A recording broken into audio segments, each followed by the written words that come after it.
Good afternoon. My name is Terry Cannon. I am the Executive Director of the Baseball Reliquary. And on behalf of the Board of Directors and membership of the Reliquary, it is my pleasure to welcome you to the 17th Annual Induction Day Ceremony for the Shrine of the Eternals. The bell ringing, which has commenced these festivities since 1999, is in tribute to perhaps the most famous fan in baseball history, the late, great Hilda Chester. It is at this point in these proceedings that I usually share an anecdote or two about Hilda. But today we're going to try something a little different.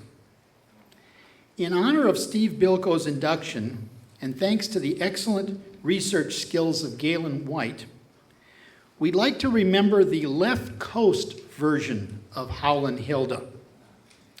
Her real name was Roberta King, but she was best known in the 1950s as Angel Annie.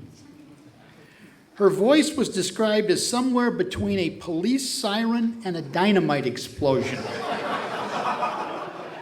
earning her various nicknames: the voice of Wrigley Field, the human siren, and the screech.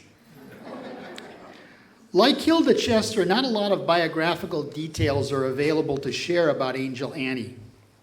We do know that she was African American.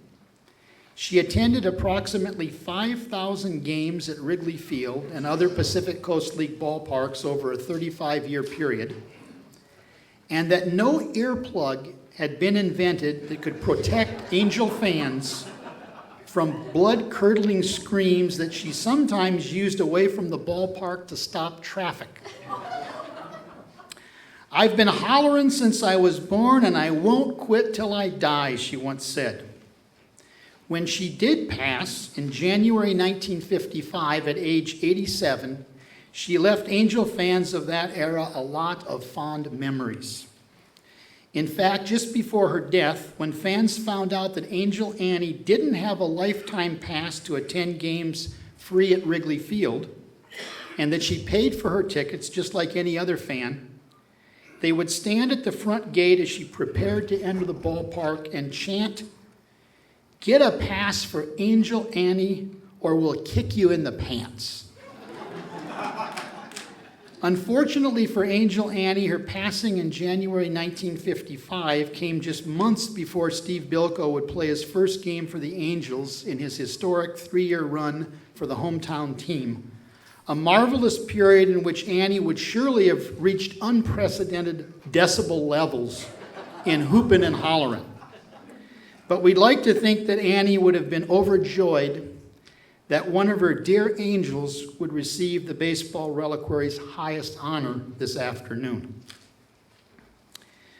Those of you who regularly attend the Shrine of the Eternals induction festivities know that one of the highlights is a unique vocal or instrumental rendition of the national anthem.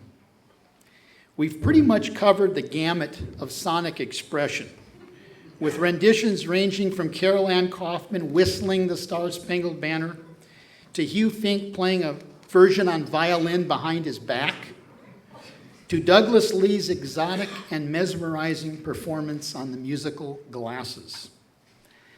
But this year, thanks to a tip from Ross Altman, we think we have one for the ages, a vocal performance of the national anthem, the likes of which you have never seen before and may never see again. At this time, I would ask you to please rise as we bring to the stage fitness coach, motivational speaker, actress, and singer, Miss Jackie Lee.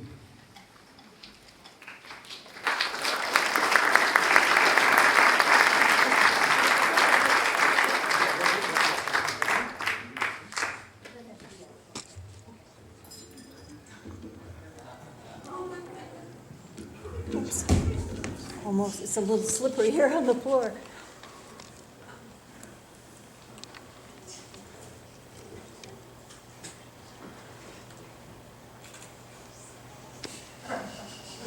Oh, say, can you see by the dawn's early light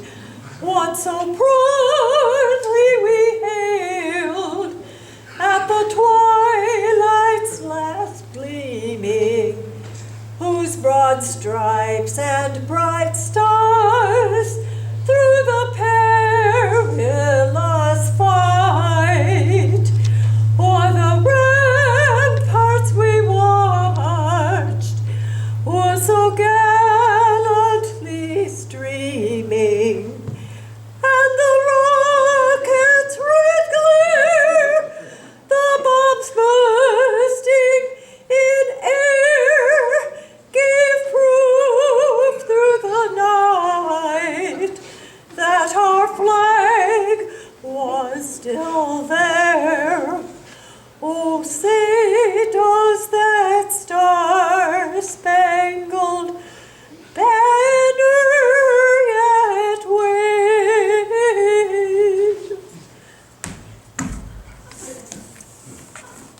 o'er the land of the brave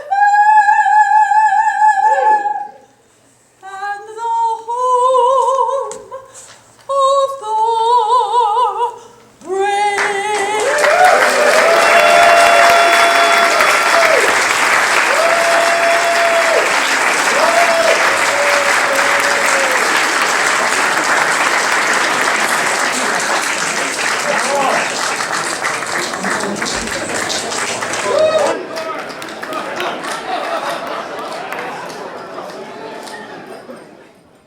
Political activist and folk singer Ross Altman is one of our genuine musical treasures. His association with the Baseball Reliquary dates back to over a decade, and along the way he has shared some of his original baseball compositions for the likes of Sandy Koufax, Jackie Robinson, Ted Williams, and yes, even Pete Rose. With a PhD in English literature, he traded his professorship for a life as a political folk singer and music historian of progressive movements. As a folk singer, he continues in the great tradition of Woody Guthrie to comfort the afflicted and afflict the comfortable. Today, we are pleased to have Ross join us for his arrangement of Take Me Out to the Ball Game.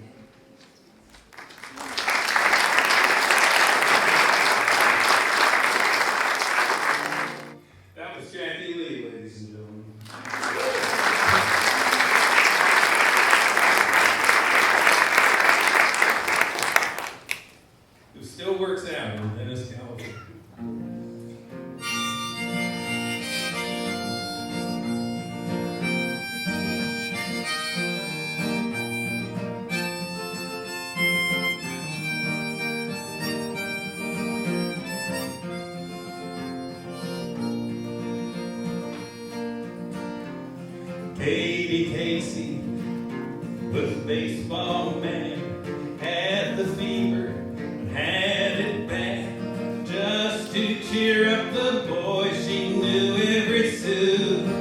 Katie Blue on a Saturday, her young beau called to see if she'd like to go to see the show, but Miss Kate said no. I'll tell you what you can do.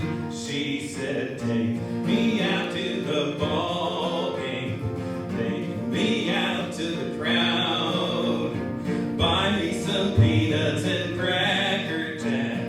I don't care if I never get back, let me root for the home team.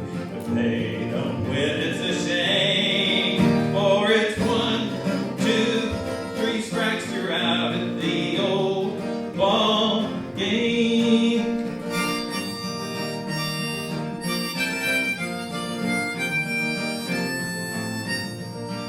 This is the only song in the Baseball Hall of Fame, the other Hall of Fame, the lesser Hall of Fame, in Cooperstown. Written by Van Norberg and Von Tilstra, I believe. Celebrated its centennial in 2005, so it's 110 years old this year. Katie Casey saw all the games, knew the players by their first names, told the umpire he was wrong on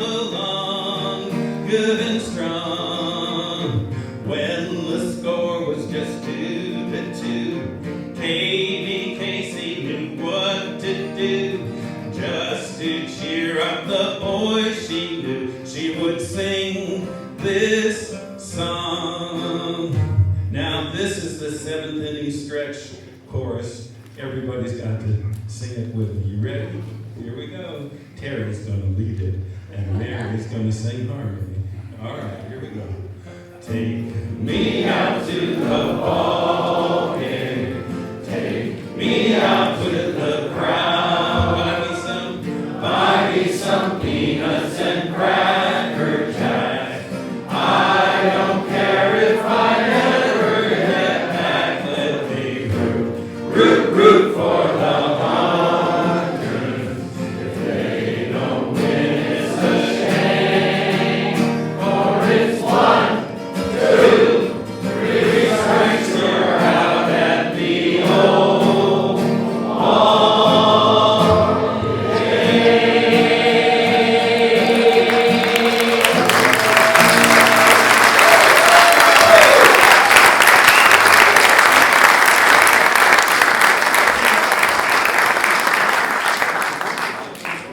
Thank you, Ross.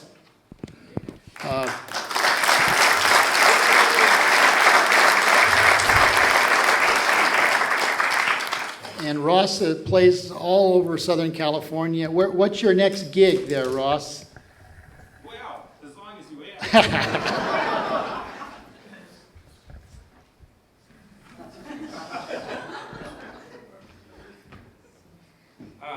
July 25th, which is coming up next Saturday, will be the 50th anniversary of the Newport Folk Festival of 1965. That was the one where Bob plugged in, and Pete Seeger almost cut the mic cable in protest. So we are recreating highlights from that festival at the Family Theater in Long Beach, and we will have many of the great folk singers, blues singers of that festival, whose songs have been passed on to performers like me. So I've kind of put them all together, and it will start at 7 o'clock, and you're all welcome to come down to the Fountain Theater. Not all, because all of you couldn't fit in the Fountain Theater. But anyway, it's called the Folk Festival that Changed America. So that's the next thing coming up. Great, thank you.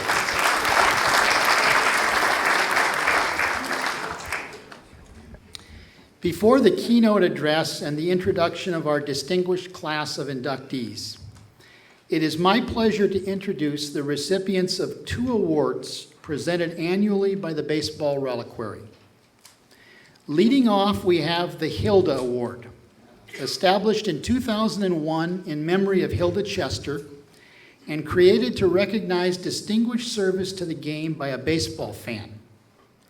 We like to refer to the Hilda as the baseball fan's equivalent of the Oscar or the Emmy. It acknowledges our royalty, it symbolizes the best aspects of fandom, and it celebrates the myriad ways in which we exhibit our love affair with the national pastime. We have, I believe, 1 former Hilda recipient in the house this afternoon, and I'd like to recognize her. Emma Maya. Emma?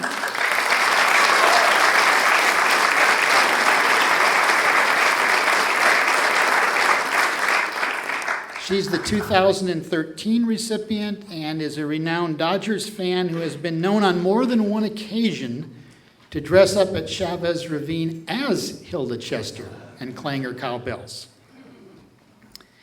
The 2015 Hilda recipient, Tom Keefe, was born and raised in Seattle, Washington, the second of 9 children and the son of a prominent trial attorney. His childhood was spent playing sports, including Little League Baseball, closely following the Seattle Rainiers of the Pacific Coast League and the Brooklyn Dodgers before they were relocated to Los Angeles. A devout Irish Catholic, Tom spent long hours praying that Seattle would someday have a major league team of its own.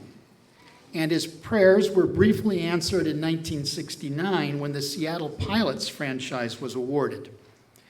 During that one season, he divided his time between his studies at St. Martin's College and attending Pilots games as a card-carrying member of the Ray Oyler fan club. Generally seen as a cheerful and upbeat individual, Tom's bitterness at seeing the Pilots franchise dissolved and the team moved to Milwaukee remains to the present day. And he is frequently heard to mutter whenever the name of the former MLB commissioner Bud Selig is mentioned, "That goddamn crook." An admirer of Eddie Gaedel since first reading about him in 1962 in Bill Veck's autobiography, Veck as in Wreck, Tom founded the Eddie Gaedel Society, Spokane Chapter Number 1, in the summer of 2011 to call attention to the 60th anniversary of Gaedel's walk into baseball history as a member of the St. Louis Browns. The Society meets annually on August 19th at O'Doherty's Irish Grill and Pub in Spokane. Last year, at Tom's urging, Spokane Mayor David Condon declared August 19th as Eddie Gaedel Appreciation Day in the city. Gaedel Society honorary members include Mike Veck, son of Bill Veck, the baseball genius who signed Gaedel. And Mike incidentally donated to the Baseball Reliquary the athletic supporter that Gaedel left behind in the locker room at Sportsman's Park in St. Louis following his historic plate appearance in 1951, and that very undergarment is currently on view in the humanities wing of this library, part of a display in tribute to Eddie Gaedel entitled "You Could Look It Up." When not out spreading the Gaedel gospel across America, Tom can usually be found lunching at O'Doherty's, where a shrine to Eddie Gaedel is located above the bar, or attending Spokane Indians baseball games during the summer months at Avista Stadium, where he holds season tickets. As we unveil the 2015 Hilda Award, please give a warm Pasadena welcome to its most deserving recipient, Tom Keefe.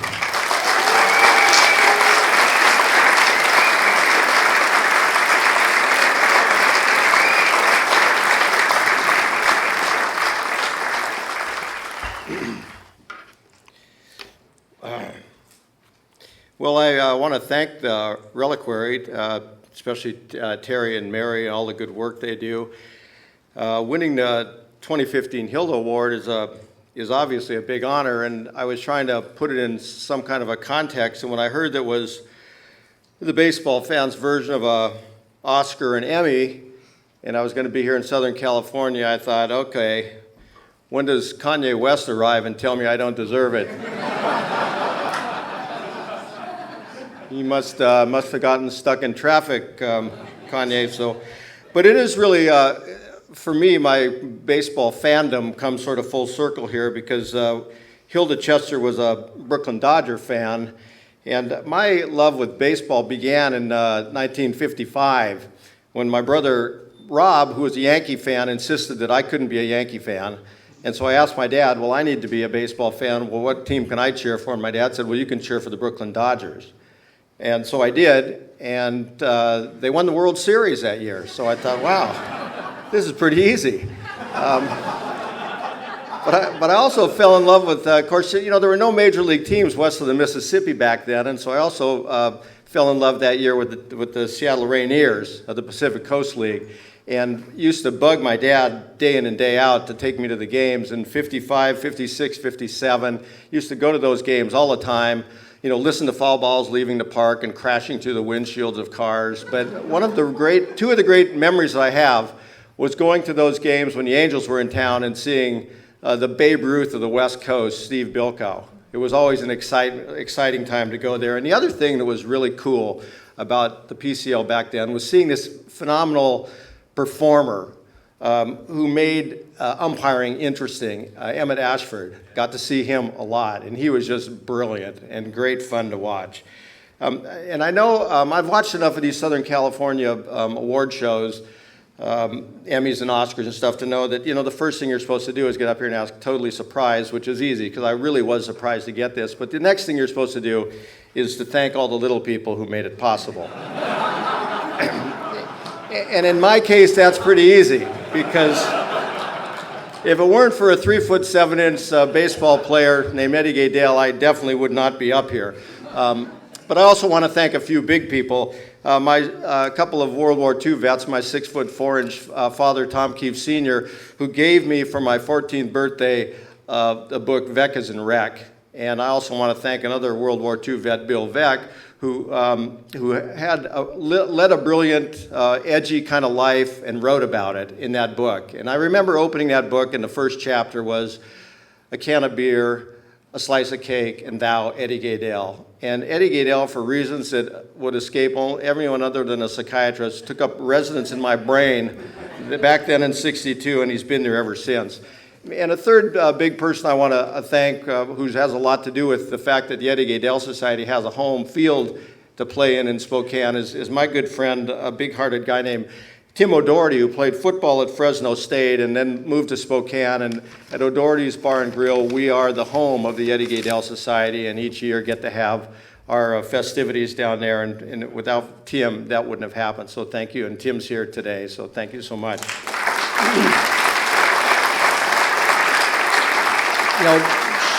Shortly after his one trip at the plate, 4-pitch career ended, Eddie was back in Chicago and was quoted in the newspaper, and he said, quote, "Any young fellow dreams of becoming a big leaguer, and that's what I consider myself. I've got a Browns uniform with number 1/8 on the back, a glove, and a contract. I've spent all my life in Chicago and never played ball, and I've always wanted to. I made up for it by becoming a red-hot fan. I've followed the game for years." And I think about, that's what we all start out as red-hot fans. And the big leaguers all start out as little people. And I think about the connection that brings us all together here. And one of the great stories I just heard the other day was about a kid in Los Angeles who once rushed forward and found a piece of a scrap of a popcorn sack and leaned over off another mob of little people and reached out and got an autograph from his hero and ran back to his dad saying, "I got Steve Bilko's autograph. I got Steve Bilko's autograph." And that kid grew up to be Bobby Grich. And for the next 20 years and the rest of his baseball career, he never forgot that cosmic moment and always thought about it when kids came and asked for his autograph.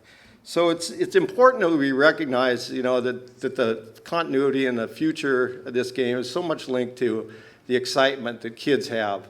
I wonder who it was that inspired Glenn Burke to keep going back to the park day after day after day after day until he became not just, a great baseball player, a phenomenal basketball player too, but one of the great athletes to ever come out of the Bay Area.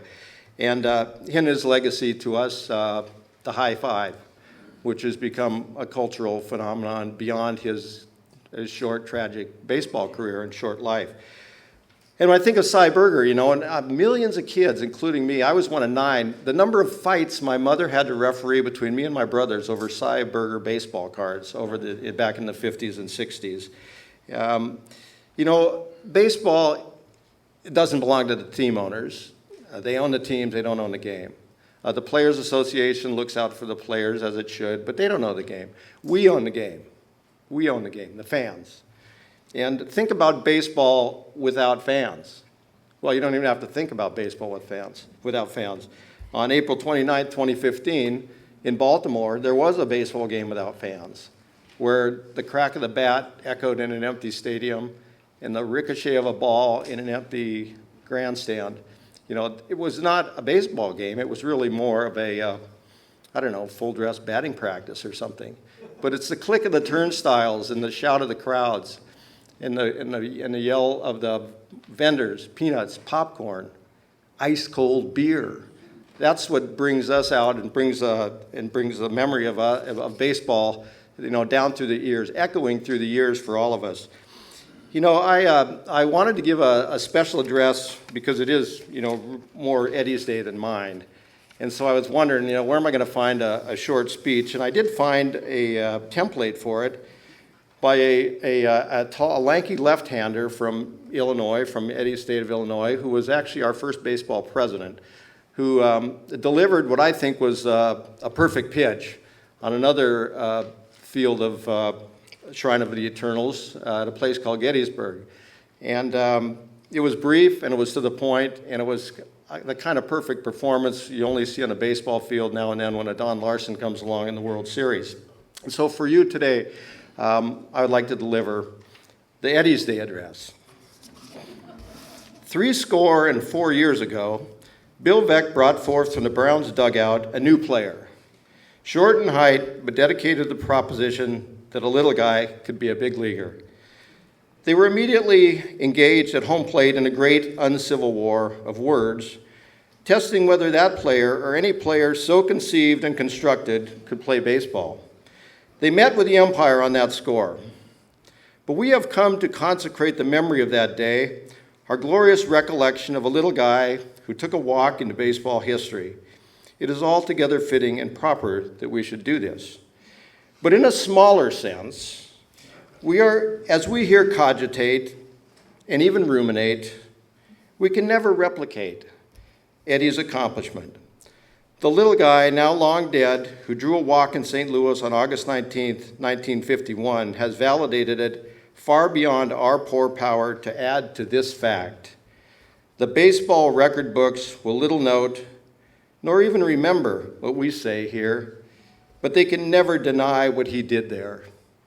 It is for us, the living rather, to be dedicated to the unfinished business of demanding his induction into the Baseball Hall of Fame. It is rather for us to be here today dedicated to that one small task remaining before us, that from this Shrine of the Eternals Day, we take an increased interest in a cause for which Bill Veeck gave his last full measure of imagination. That we here gleefully resolve that Eddie Gaedele's short career was not played in vain, that this nation, by God, shall enshrine him among its immortals, and that baseball, of the people, by the people, for the people, and with little people, shall not perish from this earth. Thank you.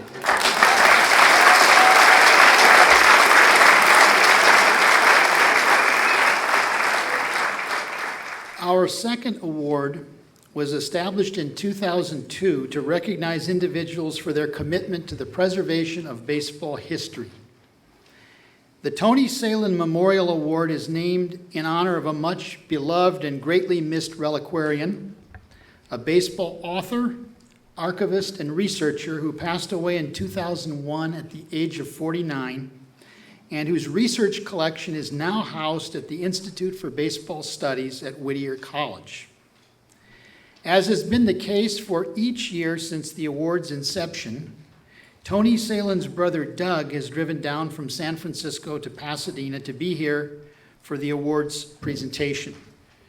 And today Doug is joined by his son Zach and by fellow San Franciscan Kim Shuck. So welcome, stand.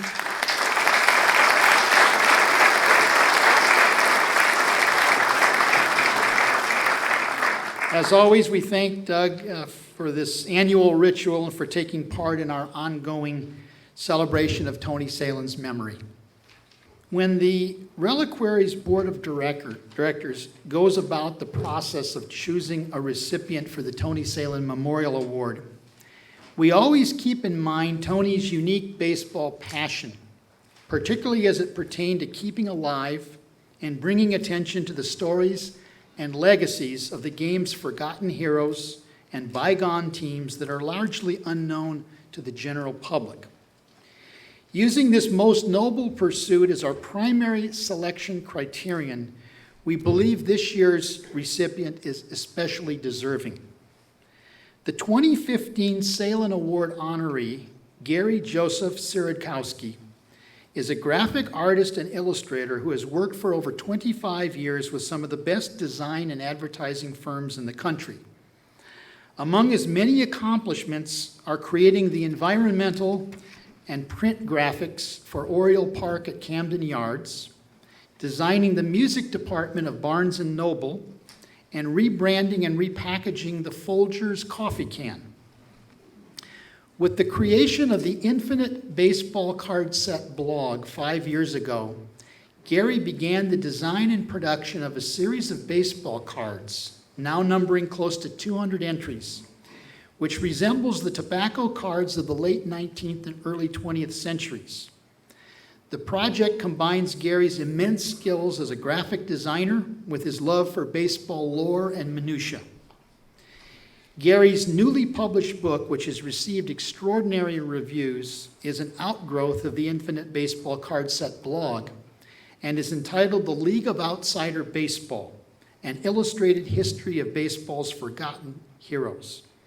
A title which, by the way, is very similar to the title of Tony Salen's major book, Baseball's Forgotten Heroes, One Fan's Search for the Game's Most Interesting Overlooked Players. Gary's book spotlights the likes of Alabama Pitts, Blackie Schwam, Sigmund Jakuki, Hippo Galloway, Steve Dalkowski, Kitty Burke, and yes, even our patron saint of Little Leaguers, Eddie Gaedel. Its 240 pages are filled with baseball's forgotten heroes, barnstormers, journeymen, rogues, and stars before they were famous. As we unveil the 2015 Tony Salen Memorial Award, please join me in welcoming its recipient from his home in Fort Thomas, Kentucky, Gary Joseph Sieradkowski.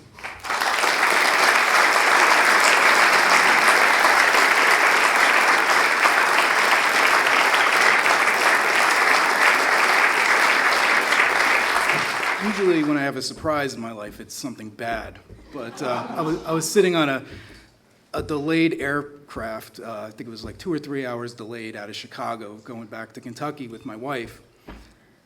And I got a text and the plane was delayed. It's still sitting there and I'm trying to waste some time and I'm going through my phone and I got an email that said the Salen Award. So I've always known the Baseball Reliquary and wanted to see who won it this year, and I saw it was me.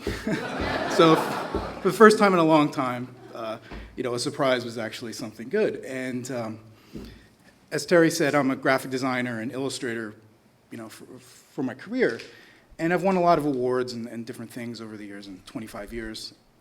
But this, because it's something that I do for fun, not for my work. This award really means something to me. Not that the other ones don't.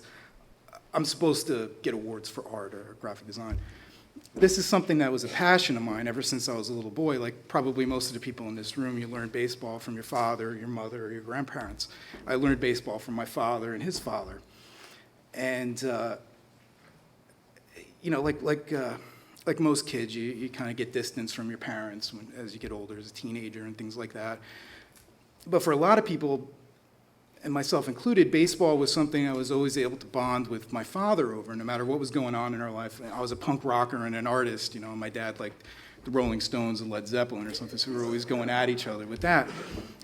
But we could always talk about baseball. And my dad was a very passionate baseball fan, which he inherited from his father, who was a Brooklyn Dodger man going all the way back to the 1920s. In fact, when my grandfather passed away in, I think, 2002, up until the day he died, he never would admit that the Dodgers moved to Los Angeles.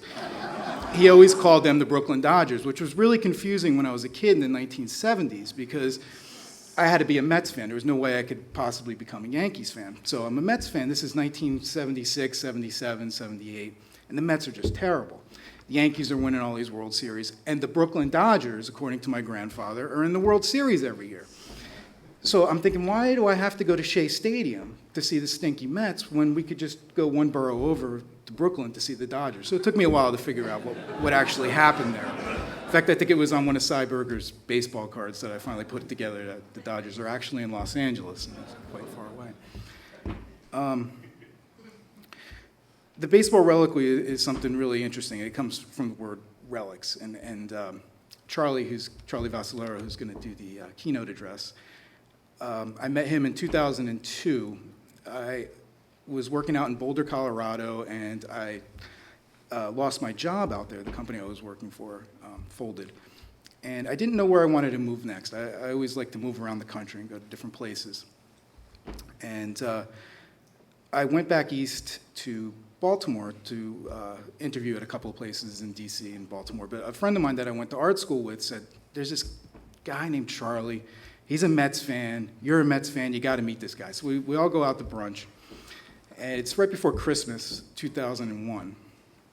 And so I meet this guy, Charlie. He's from Queens, and we just instantly hit it off. I went to interview in D.C. A couple of days later, I come back, and he gives me a call. He says, oh, you're in town? Let's go. He brings me to this bar. And he's just buying me drink after drink after drink. And we're talking about baseball and having a great time. And vodka tonics are just going back like crazy. And finally, after about 8 or 9 of these things, he looks at me really close and he says, I got something to ask you. It's very important. He's like, I think you can do this. And I'm thinking, what the heck is going on here? He says, I work for the Babe Ruth Museum, and I'm taking an exhibit across the country, and it's going to last about 8 or 9 months, and we're going to start off in spring training in Arizona, and then go to minor league ballparks all across the country. Now, I was about 30 years old at the time, and I had worked, professionally since I was 20 years old, and, I couldn't imagine taking time off to pursue baseball. That was crazy. That was nuts. So I went back to the hotel room that night, and it must have been 12 o'clock or 1 o'clock in the morning or something like that, and I called my dad. And he's a very practical man, worked in a factory his whole life, and it's very, very cut and dry, didn't take any risks or anything like that. And I said, Dad, I got this opportunity. I explained it to him, and this crazy guy, this crazy Mets fan in Baltimore. So he kind of listened to it, and he kind of sighed, and he said, you'd be a freaking idiot if you don't do that. So next morning I told Charlie. So all throughout the spring of 2002 and the entire summer, all the way through Labor Day, Charlie and I went to ball games, and we took around this exhibit with the Babe Ruth Museum. Now, it had a couple of different things in there. There was a signed autographed Babe Ruth baseball. There was the catcher's mitt that he used at St. Mary's School in 1912, 1913. There was a large set of pants. But the neatest thing was a bat from 1927, Louisville Slugger bat that he had used during that great season to hit the 60 home runs. And Charlie and I are driving around the country in this van, and the bat, people were like, how do you store this bat? Well, it's just in this beat-up cardboard box, so nobody knows what's in it. It just looks like you're carrying documents or something like that. So anyway, we're traveling around the country, this thing. It's in our hotel rooms every night and stuff. But we went to Brooklyn, and we were at the Brooklyn Cyclones Mets single A team, and setting up there. So we had to take this bat home every night so nobody steals it, take it out of the exhibit. Now, I went to stay with my brother in Jersey City, and my brother's a soccer fan, and he's a generation behind me, so all his friends are soccer fans. And the first night I was back there, Charlie drops me off in Jersey City. And I go up to the apartment, and all the guys that I knew back in the old neighborhood, everybody's there, and my brother's friends in there. There's about 20 guys in the room. And these guys are all musicians and writers and things like that. And there's none of them like baseball. I'm the only baseball nut. I'm the baseball guy, as everybody used to say. So I got this baseball bat sitting up in my brother's closet, buried under all these shoes, because I'm paranoid somebody's going to come in and steal this $1 million bat. And so I go downstairs, and I'm hanging out with everybody, and I'm telling them all these places I went all across the country. I'm telling them about Charlie, and I'm talking about Babe Ruth and things like that. And everybody's busting my chops, Babe Ruth, whatever. And people are asking stupid questions. One guy, he goes, what about midgets? Has there ever been a midget baseball team? And I was like, well, no, actually, but there was a guy that played one game for the St. Louis Browns in 1951. And I told that story. I said, I kind of shut him up. And another guy is like, what about women? Women never batted in the major leagues. And I was like, well, actually, 1935, there was a woman in Cincinnati. She was a blues singer, and her name was Kitty Burke. And she actually took a bat away from Babe Herman and pitched against Dizzy Dean's brother, Paul Dean. Oh, I shut that guy up. So everybody's just shooting these questions at me, and I'm just batting it down, and I'm telling stories about Babe Ruth and the people that Charlie and I had met so far in the summer. And, meanwhile, everybody's drinking and everything, having a great time. And at one point, I got up and I went into my brother's room and I brought this bat out. And this probably isn't a story that I should tell in the Babe Ruth Museum. Wouldn't necessarily probably like this, but I brought the bat out into this room of guys that don't like baseball. And they're all busting my chops. And I have this cardboard box, and I take the bat out. and I'm holding it, and I'm telling the story about what Babe Ruth did in 1927. And you just see the looks on everybody's faces. They're like, oh, that's like, that's real. That's a piece of history. Everybody shut up. And I'm just telling them stories about Babe Ruth and what he did for the game of baseball, holding this bat, and you could just see everybody's just riveted on this old wooden bat, and it's still got notches in it, from when he hit the home runs. And then after a while, I looked at the guy next to me, and I says, here. I handed it to him. He's just sitting there, and he's looking at this thing. He's like, his hands are shaking, and he's passing it to the next guy, and he's doing the same thing, and everybody's quiet. Nobody's talking anymore, and this bat's just getting passed around to 20 people as it's going around the room. And that's the one great thing about baseball. It's little things like that. It's not just statistics in a newspaper. It's not having to go to see a ball game. It's not watching it on an MLB channel or something like that, or buying an $80 baseball hat. It's the stories. It's just the little pieces of the game that make it so interesting. And that's what always riveted me as a kid. And I kind of chalked that up to being a fan of a lousy ball club at a wrong time. But the Reliquary is a really interesting place because Terry said a little bit about my book. It's all the characters that should be in some type of Hall of Fame. And actually, some of the guys are actually in your Hall of Fame, which is really cool. It's the guys whose stories really need to be told. And these stories aren't just for a baseball fan. They're for people who just love stories of humanity or rising above different things.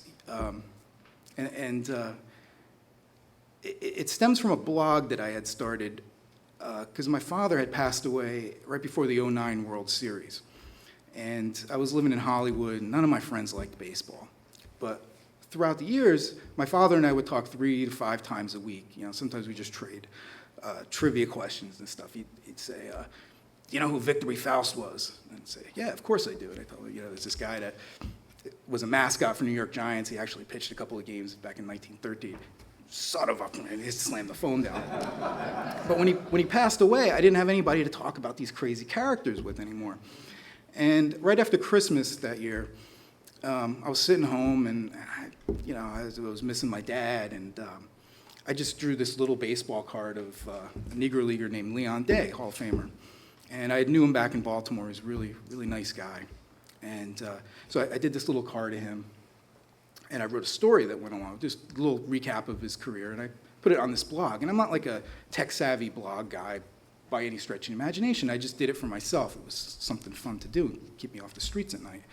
And the next day I did another card, and the next day I did another one, and it kind of just went from there. And after about 2 months, all of a sudden I just got all these emails from people that I had never met before that just stumbled on the blog.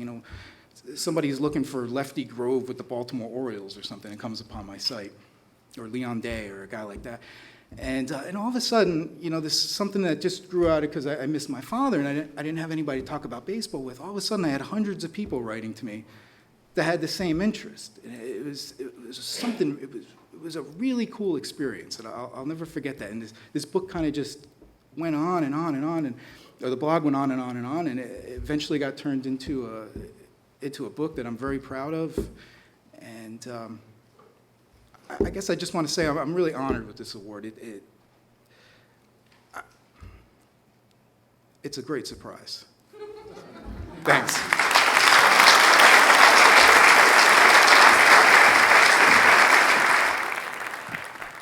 The much-anticipated keynote address for the 2015 Shrine of the Eternals Induction Day will be delivered by one of baseball's greatest raconteurs, Charlie Vassalero, a man of many hats, author, traveler, historian, bibliophile, bartender, and baseball fan.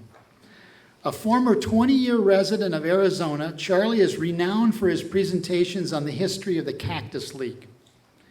Currently a resident of Baltimore, he has written for the Washington Post, Los Angeles Times, Chicago Tribune, and Sun-Times, and for MLB.com. He has authored biographies of Hank Aaron and Manny Ramirez and is working on a revised edition of Baseball and Encyclopedia of Pop Culture. Recently, Charlie joined forces with children's book illustrator Kevin O'Malley in creating an interactive notebook for young and new baseball fans called At the Ballpark, a fan's companion, an entertaining and visually enticing mix of factoids, trivia, vocabulary, quizzes, and illustrations designed to provide a richer baseball experience for the new fan. On non-game days in Baltimore, he can be found on either side of the bar, pouring drinks or spilling stories. We are delighted to have him here to share a few of those stories with us today. Please welcome to the lectern to deliver the Shrine of the Eternals 2015 keynote address, Charlie Vassalero. There's just one thing I got to do real fast. I got to take a picture of this guy sitting here. It's a little Buck Showalter gnome, and I've been traveling around the country with him and recording our experiences. So just give me a second here. I'm gonna get a shot. This is kind of a good backdrop. So some of you guys are going to be on the internet with this. So, all right, got it. There's going to be a little overlap because I didn't know what Gary was going to talk about. And part of what I wanted to talk about was the experiences I had with Gary. We met, the way he said, working for the Babe Ruth Museum, but there was a preceding meeting that got us started that this mutual acquaintance of ours introduced us to, and introduced us to each other. And so it kind of took off from there. I'm looking down here at the burgers. One of my favorite books is this book, which deals with Cy a lot, and with baseball cards, and with baseball in a way that we're doing here today as well. Very, from a cultural standpoint, from a fun standpoint, and there's a passage in it that I wanted to kind of start off with. It's part of the introduction, Brendan C. Boyd and Fred Harris, and I believe that this was Boyd's introduction, but there's a passage in here describing what they wanted this book to be like. And it says here, we wanted it to be about being a kid and a fan, a kiddish fan, the way some part of you always remains. And when I read that passage, I was flying on the plane here, and I thought about Gary, because we had just been in Cincinnati together for the All-Star game, and we were meeting at the Fan Fest. And when Gary was coming to meet me at the Fan Fest, he didn't see me yet, but I saw him coming down the street. And he had that look on his face, just like that passage of being a kiddish fan. He looked all happy to be going where he's going, like the way you are when you're a kid. I could see the anticipation in his face coming up the street. And when I read that passage, it reminded me of him. They also talked about the idea of getting celebrity blurbs and quotes on the back of their book, and their failed attempts to get certain people to put a quote about the book on the back of the book. Well, when Gary's book came out, he asked me for a quote, and it made me feel like a celebrity. I was very excited and flattered to be asked to do that. And in the time since we've known each other, we've spent a lot of time boosting each other's egos, talking each other up and saying good things about each other to other people, and trying to help one guy get another job or something like that. It's amazing how often lately we've been bumping into each other in random places, and not so random places either. We met, and I'm going to reiterate some of what he said, back in the crossover of 2001 and 2002. And the person who introduced us was actually a headhunter who was trying to find me a job. But Gary came to town, and she said, this isn't really a job, but it's somebody you should meet, and maybe something good will come of this. And I'm very thankful she did that, because we've collaborated on a lot of things together and had a lot of fun in the world of baseball together. And she had previously attended the art school that Gary was at, and she was familiar with his work, and she thought that somehow it would be beneficial for us to meet. And it was actually me who ended up getting him a job. My headhunter was looking to try and get me a job, but I got him the job at the Babe Ruth Museum. And I remember that night that he's talking about. It's pretty funny. I had done this job myself the first year. I had traveled around the country by myself, setting up this Babe Ruth exhibit on concourses around the country, ballparks, and I'd drive to one city, stay for 3 or 4 days, get in the truck, and drive to another one. And I liked it very much. I even liked the fact that I was doing it alone. I felt like I was getting this great tour of the country, being paid to see the country and learn about the country and see all the different things there were to see. And after that first season, there were some security concerns because of the items we were carrying, carrying Babe Ruth's bat around. I had nightmares about this bat. I used to I remember one night, I was at a friend's house in Des Moines, Iowa, and I had fallen asleep in a reclining chair down in his living room. And in the middle of the night, I had this dream that I was hitting rocks with Babe Ruth's bat. I don't know why. I don't know why I was dreaming this, but I'm hitting rocks with the Babe's bat out into water or something. And it breaks. And it broke at the handle, And I said, oh, man, that's bad. I can't believe I did that. And then in the next sequence in the dream, I'm waiting in the hotel lobby to get in the elevator. And when the doors open, it was the curator of the museum's girlfriend, Barbara, my buddy Greg's girlfriend, waiting when the door opened. I held my hand over the crack on the back because I didn't want to see what I had done. And then I woke up, and I was in a reclining chair in Des Moines. And I said, oh, boy, that felt too real. So there was this kind of anxiety when we were on the road, being worried about having the bat in particular, and other items too. But there's something about the reverence that we held for this bat, and the idea that you could hold it in your hand and possibly drop it. There was always those concerns.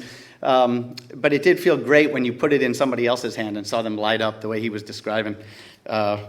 So I went off a little bit there, but so that night that we met, the director of the Babe Ruth Museum had told me they wanted somebody else to travel with me earlier in the day. And at first, that idea didn't delight me. I thought, well, I like doing it by myself. Do I really need someone else? I understood the security concern, and I asked the guy, if we need to get somebody, could I at least have some say in this? We're going to be driving around together for 6 months. We're going to be living together. So could I have some say in who this person is? And he agreed to that. I don't think that was an outlandish request. And by chance, Gary and I happened to speak to each other that night, that he happened to be in town. I said, oh, this is interesting. Maybe this is happening for a reason. And we went to this bar in Baltimore called the Brewer's Art, where they make their own beer.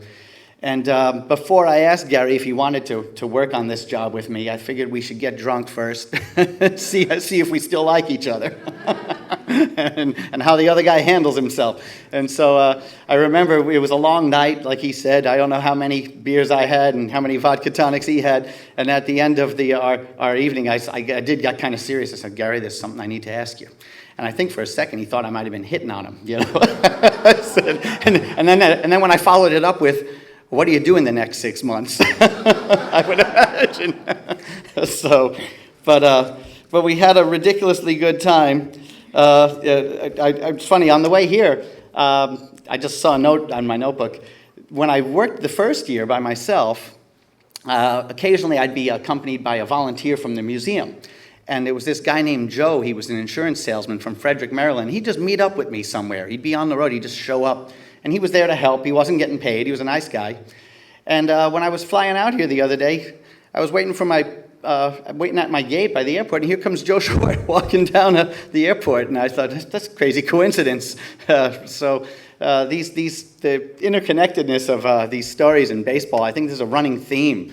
And it really feels like some kind of cosmic interference is going on. It's something bigger is acting upon us when these things happen. None of it really feels like a coincidence. Last night, a good friend of mine missed a train, and he's sitting in the audience now, and he's a great big baseball fan.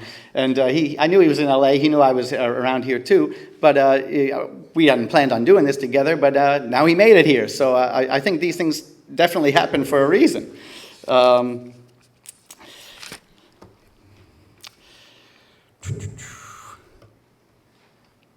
So, I'm going to go back onto the story here. When we went, our first stop was in Arizona in spring training, and we were there for about 6 weeks, and we met in Albuquerque, New Mexico, and then we drove into Arizona. And I lived in Arizona for 20 years, and so it was a lot of fun for me to go back to these spring training ballparks, especially in this capacity when I had the Babe Ruth exhibit with me, and they're rolling out the red carpet for us everywhere. We had ups and downs. I remember in Tucson, a little, what do they call little twister, a dust devil, they call in Arizona. These mini little tornadoes came by and completely wiped out the exhibit, knocked it all into pieces. And Gary's laughing. I've lost my marbles. I thought it was all over for us, and I didn't know if we were ever going to get this thing back together for the next city, which was Peoria, where the Mariners play the next day. But we pieced it all together and got it on the truck. Also in Tucson, I have a funny story to tell. And I had a friend who met us down there. His name was also Charlie, my good pal from childhood, Charlie Ryan. So he shows up in Tucson, and we're hanging around, and we're hitting the ballparks and doing our job, but we had a little time for some fun, too. So we went to Mexico. So we go to Nogales, the border town, and this is an adult story. So what happened, my friend Charlie was an aficionado of the gentlemen's clubs, and so he had a little notebook of all the strip bars in Mexico, and he said, let's go to one of these clubs together. So we get there, and it was kind of a slow day at the club. And when we got there, the DJ was by himself, the dancers were by themselves, the bartender was by themselves. Nobody was really doing anything yet. And we were the only 3 customers there. So when we came in, they all kind of jumped to attention and said, well, we got this business we got to do. Let's do it. So we sit at the stage, and the dancing girls come up and dance, and they order some drinks. And it's just me and Gary and Charlie, 3 guys. And one of the dancers asked me to come up on stage. So she brings me up on stage while we're at the club, and it's only my 2 friends in the audience. So they're doing what they do, taking their tops off and things, and wanting to get me involved in this dance. They started to unbutton my shirt, and then I'm dancing, and I don't know exactly what's going on, but I see one girl looking behind me, and the other girl's over my shoulder behind me. I couldn't see what she was doing, but she came up behind me and took my pants down right to my ankles. And so there I was, naked on the stage, and I was thinking, Gary must be wondering, what did he get himself into with this job? So, but these are the kind of things that happen, and I thought that would be a fun anecdote to share with you. So, now, while I have the podium, we were in Cincinnati last week, and of course Pete Rose was there. And I had a revelation last night about Pete Rose's situation, and a little bit about everything. I think coming out here and being on the left coast kind of changed my perception a little bit about some of what I've been thinking about baseball and some of the conventions that I had about it. And I understand about Pete Rose and the gambling situation. I do think it is the cardinal sin of baseball, and the punishment is appropriate. However, I think that Pete and MLB are both handling this wrong. If you go to any MLB function these days, there's all this talk about what do they call the draft kings, the fantasy league. So there's this sanctioned gambling. Baseball is sanctioning gambling. And it seems very hypocritical of them to call out Pete Rose for gambling while they're encouraging everybody to spend money on gambling. And by the same token, I think Pete needs to give up, I'm not saying the gambling's correct, and I don't think it's right, and I don't think that the ball players should be doing it, but I don't like the hypocrisy. But by the same token, I think that Pete needs to give up this ghost now about reinstatement, and I think he should embrace his place in baseball as the most notorious villain alive, and he should open up his own fantasy baseball site. and people should be paying for Pete Rose's picks. And I think this would be a fantastic thing for Pete Rose to do. You know where I had this revelation last night? At a bar in Arcadia called the Drinkers Hall of Fame. It's a real place. It's next to a massage parlor. But I also had the idea of the Hall of Fame. Now, we're here kind of doing, this is the Counterculture Hall of Fame, it's been called. It's kind of an opposite type of ceremony. And I was thinking about the Hall's situation and the guys with the steroids, and I was talking to a high school baseball coach last night, who a very level-headed guy, and we were talking about the situation and who gets voted in and who gets voted out, and it seems they're very selective about who they go after with this stuff. They talk about, we're not going to vote for that guy. It might be some, we know what he did it, or we're suspicious that he did it. Well, there's guys in the Hall of Fame who already did it. And So I never felt this way before. I was kind of anti-steroids, but I figured if one's in, you might as well just throw them all in now, because again, it's hypocrisy to go after some and not others. And these are thoughts that never actually entered my mind until last night. I had a complete 180. I did a 180 on both Pete Rose and the Hall of Famers on the steroid issue last night. And I think it's because I'm here at the Reliquary. I think something got into my mind that made me think about these things in a different way. And so it was a neat revelation. I do want to thank Terry for inviting me to deliver this speech. I want to congratulate every one of the inductees and honorees. And I want to congratulate the Reliquary itself and Terry and Mary for 17 years of this. I think it's fantastic.